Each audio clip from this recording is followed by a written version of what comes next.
Good evening, everyone. Thank you for gathering here. So, we'll be conducting an interview for our course Business Leadership and Ethics. We have our guest here. Would you, first of all, I would like you to introduce yourself, please. Hello everyone. This is Salman. I've been working as a product manager in ShopUp. Basically, I work as the bridge between the technical teams and the business teams, and facilitating like business ops and every operations through tech and making their life easier. Thank you, Mr. Salman. Thank you for giving us your time. So, now we'll proceed on with the questions. So, the first question is considering the AI related roles your organization currently feels or plans to fill, which competencies do newly hired graduates typically possess well, and which require significant on the job development? Okay, so for the last recruitments that we have been following through, the candidates that we are getting, that they are, so we have been like mostly interviewing the technical positions, right? So we have been taking interviews for like data analysts, and then like some business analysts, and front end back end developers, also full stack developers. So the changes that we have been getting, like they are mostly like, for the last few years they have been mostly like working on the tech stacks other than like building the skills like communication skills and like problem solving skills and all these things. So for the first few years, due to the evolve of this AI, even people have been like more engaged in like subjective things other than like building up their skills like problem solving and communications or something like this.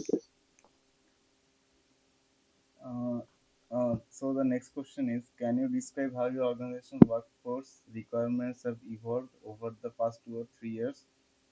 Which of these changes do you attribute specifically to AI adoption, and which stem from other business transformation drivers? Okay, okay. So the expectation that we are having in the candidates or our colleagues mostly. So the change that we have been having is that previously we were also like mostly checking about what is their like technical efficiency. That means we expected some sort of like job readiness among the candidates so that they can get in the team and get accustomed in something like our like get access to our code base and start working or something like that. So we have been working with like Go for backends and like in some cases Python or something like that. So previously we basically checked that how they are competent on the programming languages. But now the evolve of AI, basically, I believe coding becomes easier. So we have been like mostly checking on their competency, on how they are thinking, how they are like breaking down some problems, and basically how effectively they can communicate. So the changes that we have been bringing in the team is that we mostly check about their like personal growth rather than their efficiency in tech. So the help of AI, I believe more or less people can get uh, like accustomed with tech very quickly. So I've been like checking about people's core skills, like how they are communicating, how they will be able to adjust with the teams, and basically how they behave and something like these ones. Thank you, Mr. Salman. The next question is, from your perspective, what are the most valuable elements academic training provides to new hire entering AI-related roles? What aspects of the academic preparation prove less applicable? Okay, so the answer you're expecting is mostly AI related roles, right? Yeah, yeah. Okay. So, considering the AI related roles basically, so like if we are focusing on the developers, that means they are like using hands-on AI things. So the academic curriculum that we have been seeing for the AI related roles, those are like mostly theoreticals, even though considering the undergrad they have been like mostly going through few basic course like how to get started with machine learning or like computer vision or something like that. So these are important, yes, but you cannot directly like use all these theories in the class. I believe this will take time to the academia to like explicitly help the industry about the AI related roles, but they can like get started with some like long term projects. Like they can give their students like some 3 4 months projects which will be like solely built on AI or something like that. Mostly the theoretical courses they're having on AI, those are pretty good, but we cannot like directly access them in the workspace. So more hands-on projects on AI related course might help them to like suit themselves more in the like tech world. Okay, so the next question you want to ask is that when you observe misalignments between academic training and job requirements, what factors do you think drive these? For instance, is it the pace of changes in your field, differences in pedagogical approach, lack of exposure to certain tools, or something else?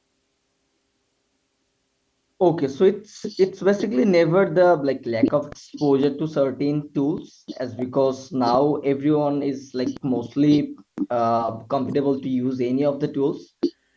So this is not like basically any of the reasons. So anyone can like get accustomed to any of the tools very quickly, right? And so so the misalignment between academic training and job requirements is like kind of the same thing that I've stated in the previous question, is that we should focus on like less theoretical learning and focus more on like more project based things or more like real world things. If you're considering about simple projects, we should like make sure that it's not more theoretical rather than more practical. So if the student want to like build something with AI, the academia should like make sure that it's basically usable, and they are basically maintaining it end to end, something like that. Again, like less theoretical thing, and like most more practical exposure should be there in the labs or everywhere there in academia. Okay, so now when you are evaluating candidates for AI related roles, how do you prioritize technical depth in AI or data science versus broader problem solving capabilities and interpersonal skills? What informs this priority balance? Okay. So it mostly basically matched with the first two questions that I've already answered, right? So previously, before 5 6 years, basically the industry, the tech industry, basically it evaluates on your technical feasibility and how you are being able to use a tool or how much you understand a tech end to end, right? But it basically changes due to the help of AI. So currently we're using like we're giving every possible AI premium access to our developers, like for Claude, Copilot, and GPT, Gemini, and everything we have been providing, right? So with the help of this, basically they are being able to like build anything with a very less period of time, right? So while evaluating any candidates, we basically now less focus on the technical depth in these things, and we basically more focuses on how they can like read any situations and how they can like break down a problem into smaller portions and can provide quick solutions to them, and about their own communication skills and all these things. So while evaluating one, we basically nowadays considers their own skills, like the problem solving one, or the communications one, or all these things, and focus less on their like technical depth. So it's not like that they don't have they will not have any technical depth, but yes, we currently like less focus on these things and basically focuses on how they are breaking down things and how they are basically accustomed themselves to the like new text each and every day. Thank you for that. The next question is, what role should theoretical foundations such as mathematics, computer science theory, or domain-specific knowledge play in preparing students for AI roles in your sector?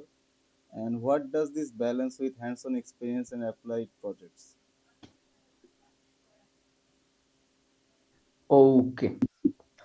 So like I think it's been like repeating answers like so the theoretical questions these are like theoretical things like theoretical knowledge we obviously like need those, right? So out of like 150 credits a student is considering in his undergrad, considering his BSc, like 30, 40, 50 you are obviously getting from theoretical subjects like math, physics, chemistry or something like that, right? And in the later part of their like curriculum, like 6, 7 or 8 semester they're having projects, right? So what the industry basically wants is that we do need some theoretical um, courses. Yes, we do need some theoretical knowledge, yes, but I believe due to the evolve of the AI, the necessity of having core theoretical subjects like math, computer science, chemistry, and all these things is decreasing day by day, and we can basically focus more on like applied projects, or like even having 3 or 4 months of internship at the later part of undergrad. So yeah, the same thing. So the next question, and that is the last question from my side, is that beyond traditional coursework, what experimental learning approaches would best prepare students? For example, like internships or project-based learning or industry partnerships or something else. What do you think about this? Okay, okay.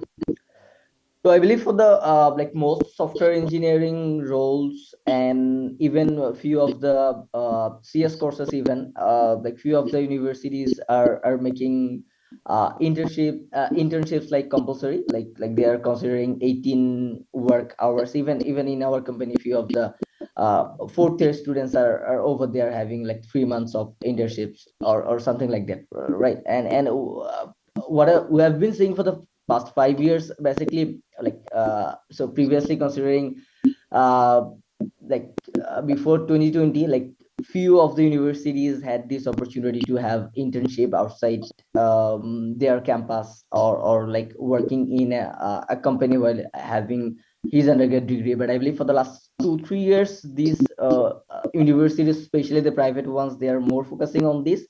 And even some of the universities are making all these things compulsory, like having an internship, or industry collaborations, or even having a coursework which is being taken by some industry expert. And this obviously gives them exposure to real world things, and gives them more hands-on experience when they are like helps them obviously to gain experience and make them accustomed to the industry. Okay, thank you, Mr. Salman, for your valuable insights. So I will now give the floor to Nirbachit Chakraborty for conducting the rest of the interview. Thank you. This was from all my side. Thank you, Montasir. I want to know some things regarding collaboration and implementation. Like, if your organization have attempted any partnerships with academic institutions, and what actually worked well with them, and what proved challenging or didn't succeed. So I want to know this. Okay. So about the academy industry collaborations of our organizations, basically we have been trying to establish collaborations with like different academic institutions. This year we have been partnering with IUT.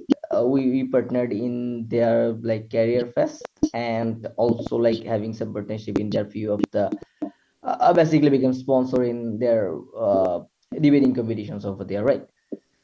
Also when we were offering internship not only in tech or like in business, we are offering like internship to the academia, basically in the product team as well. There is one intern from DUIBA. In the HR team we have one intern from IUB. And so not only in the tech, basically we have been offering internships and this sort of collaborations to like each and every department from our side. And I believe working in a real corporate world for 3 to 4 months will basically eventually help them to um, make themselves prepared for the job market when they are actually graduating, right? This was your question, right? That how we are basically facilitating the academia to and basically providing them some sort of partnership, right? Yes, it was, but I would like to extend my question about uh, do your organization was satisfied enough with these students, or what actually went good and what actually went wrong, and your organization have regretted uh, to do so. Well, this is a very specific questions. I believe it mostly depends on the line managers and the bosses, right? So we have been looking for one or two interns in the product team, and so far we have been getting a good response. Yes, but it's really difficult to like answer in this way. So to generalize, I believe this. Mm, so what wrong we have been getting, and like what good things we have been getting in the candidates, right? I believe these people are smart enough nowadays to get themselves like accustomed with the work environment very fast. Previously probably it took more time for a new joiner to get accustomed with the like office environments. Eventually it took like basically 2 3 months or something like that, but for uh, recent years we have been saying that these kids has been like really great about getting into our office culture and like pick up something really quick. So I believe this has been like one of the good things about this. And what went wrong, so there is not necessarily anything went wrong, but I believe we all know that these Gen Zs are less uh it's been also really a not an actual bad one. There's been like not very much committed on everything, but also somehow getting their job done. So it's a general trend, not specific in a wrong to any specific university or something like that. So, what is your insight on their communication skill? I mean, nowadays it's seen that Gen Zs are not that good in this skill in the era of AI and social media. So, what do you think? What is your insight?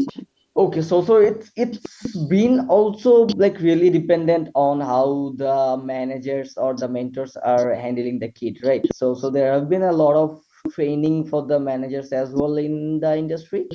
So previously they have been less communicating with the kids and less communicating with the new joiners, and just giving them the job, and they have been like on their own. So the changes that we have been trying to establish in the whole like workspace is that the managers are now like more engaged with the people, and considering that they need probably more human touch, not like previously people were basically like not this much what should I say, like switching topics or something like that. So I believe it's also like depends on the manager. Now they are more engaged with their joiners, and they have been like communicating far frequently than previously.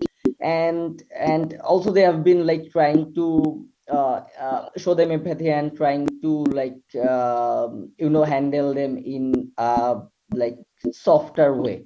And this case has been like quite good whenever they're giving some ownership to specific task, and they have been like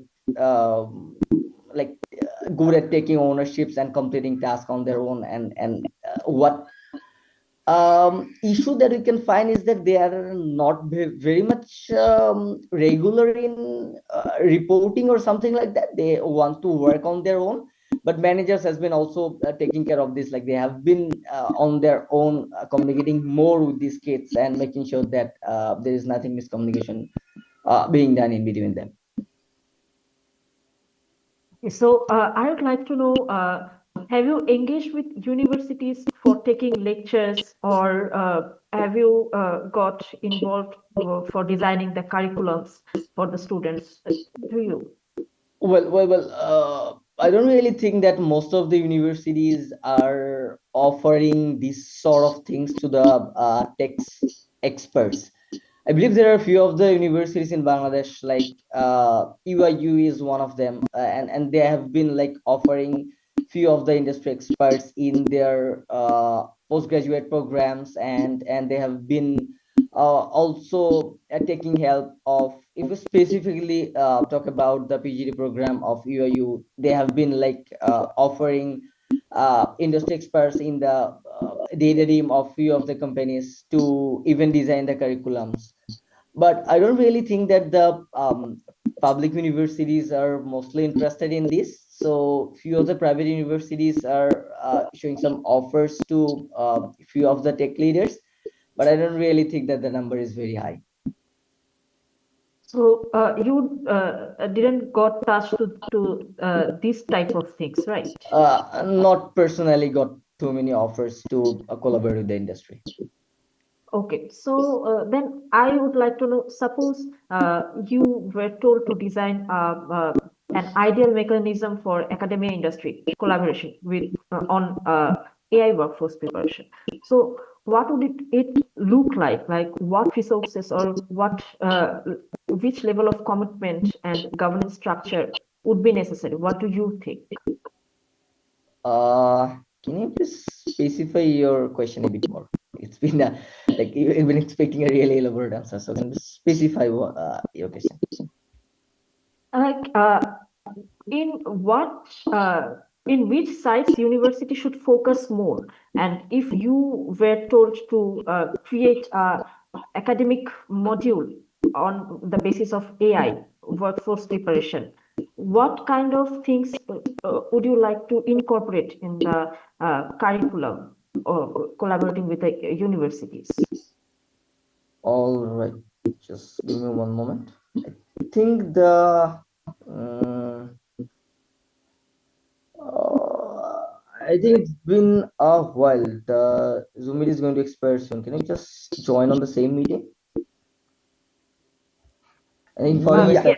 specifically, your question was basically how would I design an ideal mechanism for academic industry collaboration on AI workforce preparation, and what resource commitment level and governance structure would be necessary. Okay, okay, got it. So, first of all, what like breaking down the question.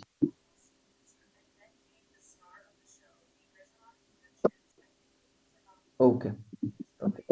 So starting with infrastructure for academic industry collaboration. So we have been saying that few of the universities are having already having their initiatives for establishing like research hubs, or even energy labs, or few of the things. So I believe BUE do have one of their collaborations with Huawei. They do have energy lab. I believe UIU have their like innovation hub over there, and I believe like North South IUB and even IUT do have like few of the innovation hubs or something like that. Even Kuwait and Kuwait, they do have like own like big innovation hubs for facilitating all those things, or even facilitating startup, right?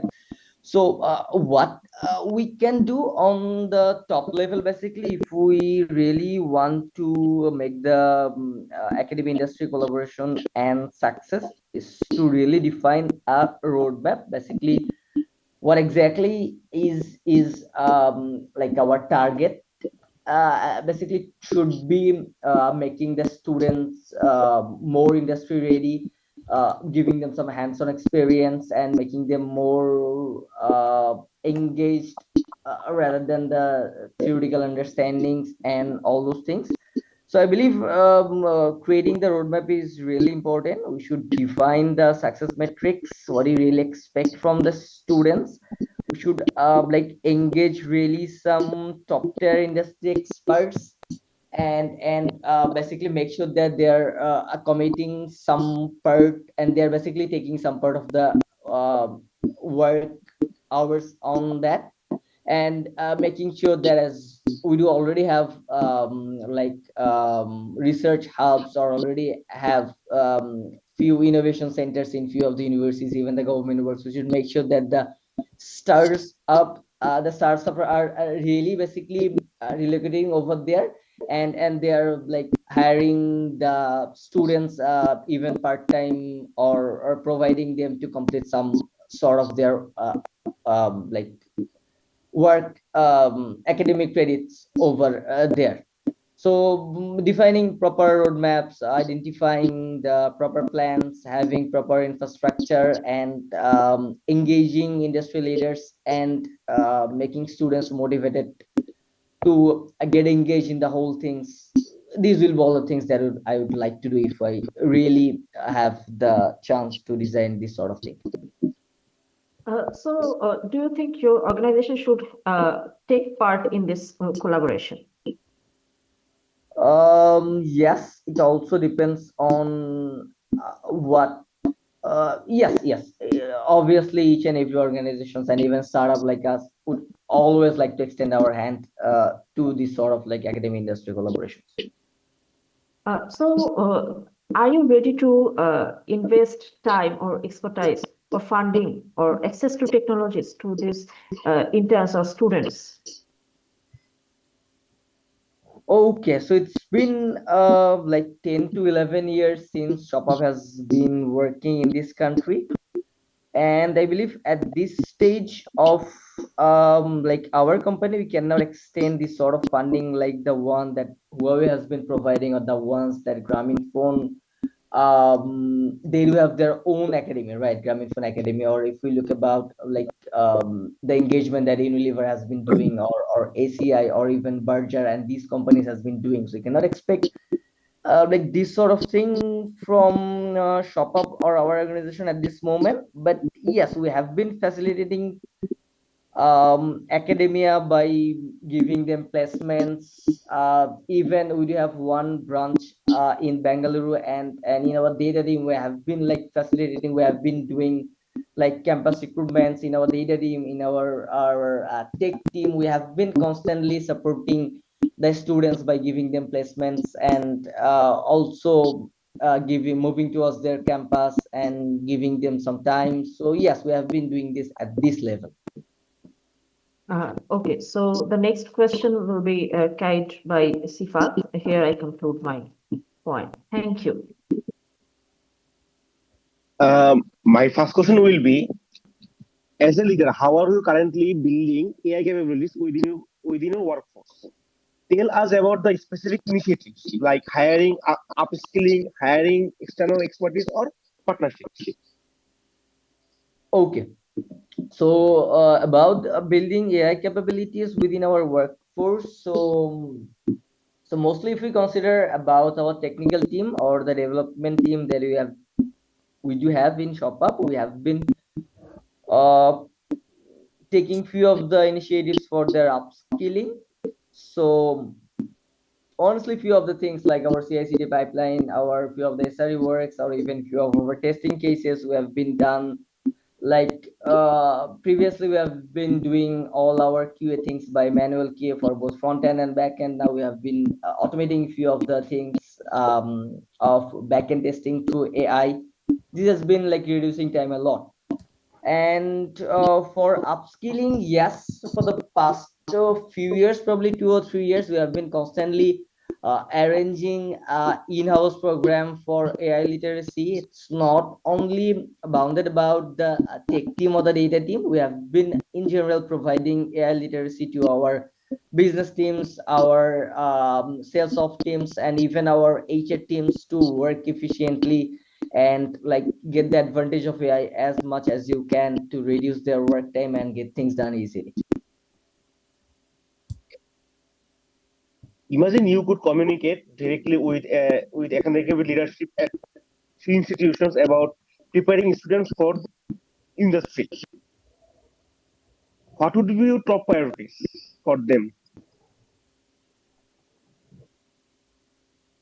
Okay, okay. Top priorities. Okay. So it's been similar to the question that I've been already answering about like what I would do if I were be able to like design the academy industry collaboration. So the answer will be mostly similar to that. The priorities that I'll be having um is that like again the same thing, engage students more in lab activities and like provide them more scopes to learn from real lives, and if possible like reduce few of their theoretical coursework and engage them more in real life activities.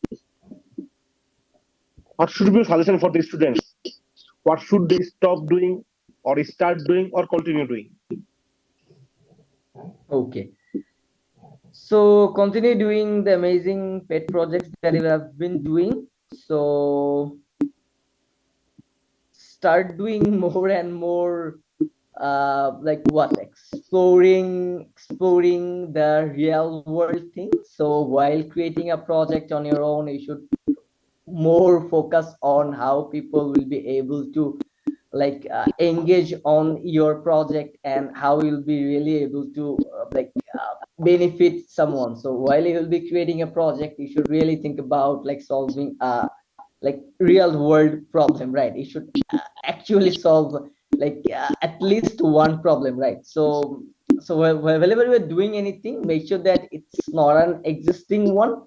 It's make sure that it's been solving at least one of the existing problems so that people will be more interested to get engaged with your project. And stop doing it's the same thing. Do not like copy paste all those traditional works from anywhere. Try to build something on your own and try to be innovative.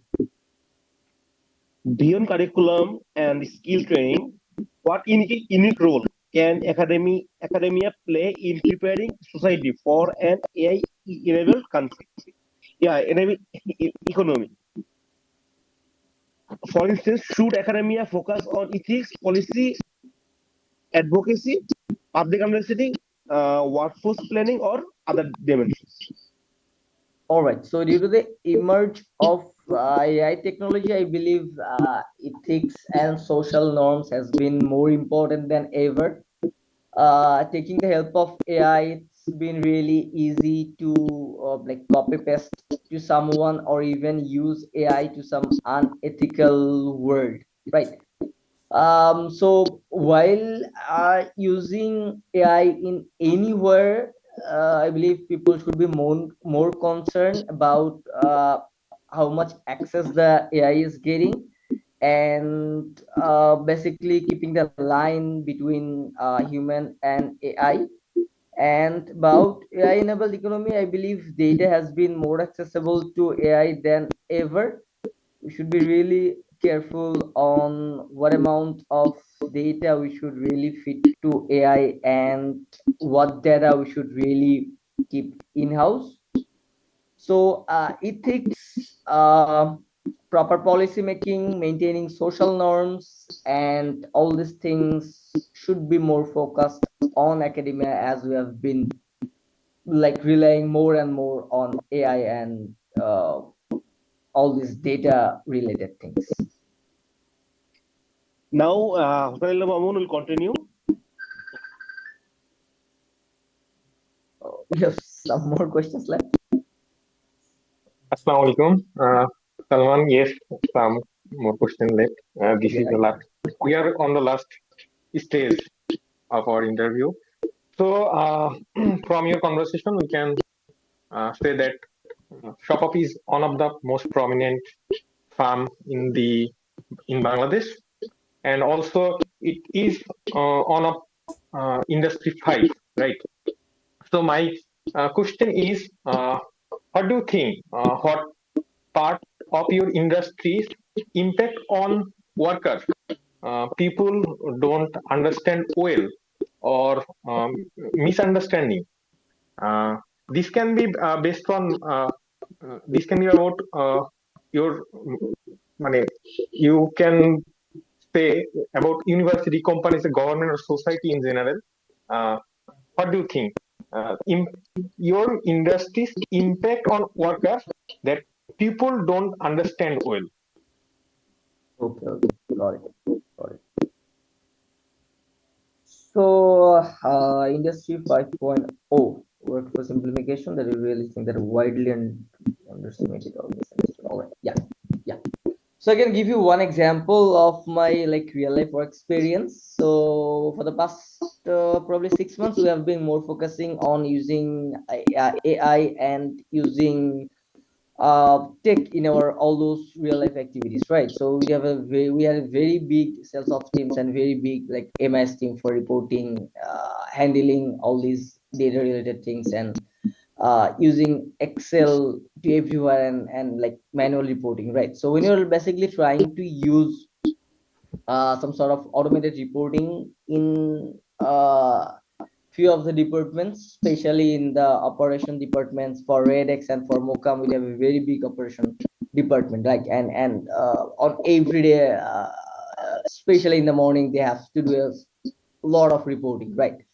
So we took some initiative to make all this reported automated so that people don't have to like necessarily create all these dumps in Excels and have to share all these things to everywhere, rather than we can use some active dashboard that every stakeholder will have access, and data will be like updated real time, right? So this creates some misconception about the automation of all these things. People have been thinking that they won't be able to have their job anymore, and the actual misconception about AI that we are all having, that AI will be replacing our job, right? So it's not about like replacing our job. It's about making our job easier and saving our work time so that we can focus on something that we should really focus on, right?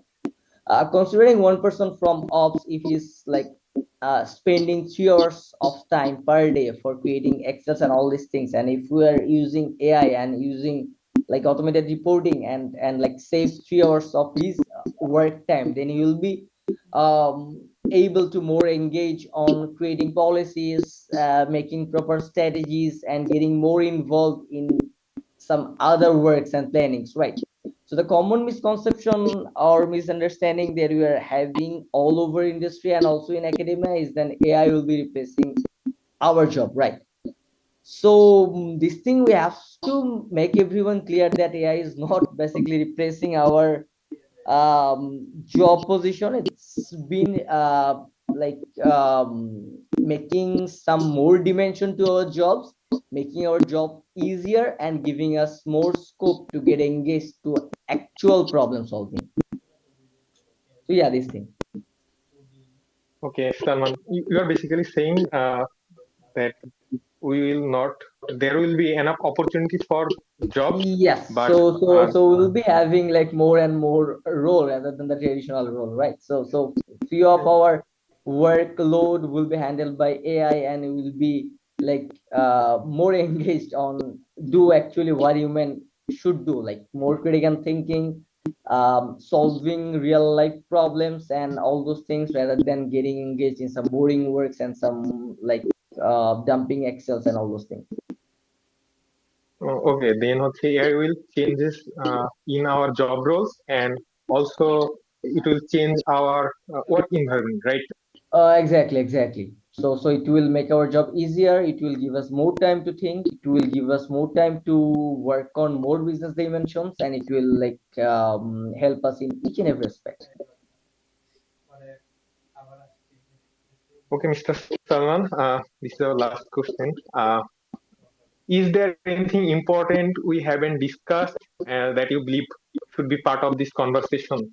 Uh, Oh, about I this think we have academic discussed a lot. We have industry been discussing alignment about the academic for industry collaboration. We have been discussing about the use of AI in our workplace. We have been discussing about getting people engaged with more real life world. We have been discussing about making academia more um, engaging to actual things, making academia more engaging to solve real life problems.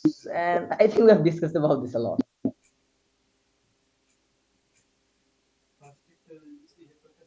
uh, I think I'm that's it. sure, very sure, you have Yeah, very thank you very everyone for busy having schedule. me, and Thank you for your time. thanks everyone to It will really help us to learn video. a lot about your industry.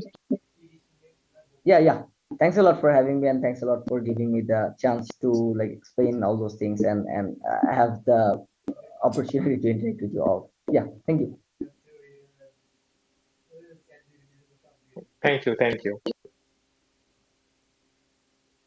So we can end our meeting here. Yeah, thank you, Mr. Salman. Thank you for your valuable insights. Thank you for sitting down together with us. Thank you. With this, I would Yeah, like thanks. to conclude our interview session. Thank you, everyone. Thank you for your time.